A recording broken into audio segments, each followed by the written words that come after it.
मौलाना भूल गया कि शासन किसका है, लेकिन कर्फ्यू का सबक तुम्हें ऐसा सिखा देंगे कि तुम्हारी आने वाली पीढ़ी दंगा करना भूल जाएगी। अब उत्पातियों और उपद्रवियों को पता लगेगा कि 7 पीढ़ियां याद आएंगी उनको। कभी कभी बुरी आदतें जाती नहीं लोगों की, उनकी डेंटिंग पेंटिंग करवानी पड़ती। पर्व और त्योहारों के दौरान आपने देखा होगा, जब भी पर्व और त्योहार आते थे उत्पात शुरू हो जाती थी। अब उत्पातियों और उपद्रवियों को पता लगेगा कि 7 पीढ़ियां याद आएंगी उनको, क्योंकि कभी कभी बुरी आदतें जाती नहीं लोगों की, तो उसके लिए उनकी डेंटिंग पेंटिंग करवानी पड़ती है कायदे से, जिससे उनकी बुरी आदतों को हम ठीक कर सकें। और यही डेंटिंग पेंटिंग आपने देखा होगा कल बरेली के अंदर, मौलाना भूल गया कि शासन किसका है। वो ये मानता था धमकी देंगे और हम जबरदस्ती जाम कर देंगे।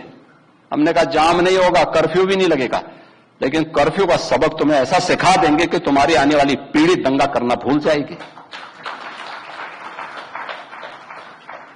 क्या तरीका है जी? आप सिस्टम को ब्लॉक करना चाहते हैं, और यह प्रवृत्ति थी यूपी के अंदर। 17 के पहले यही होता था, और हम इसी बात को कह सकते हैं कि 17 के बाद हमने कर्फ्यू भी नहीं लगने दिया, लेकिन ऐसे बैरियर को चुन चुन करके वे जिस प्रकार की भाषा को समझते थे उस प्रकार की भाषा से उनको समझा करके उसको उसकी सजा दिलाने का काम भी किया है। और उत्तर प्रदेश की ग्रोथ स्टोरी यहीं से शुरू होती है।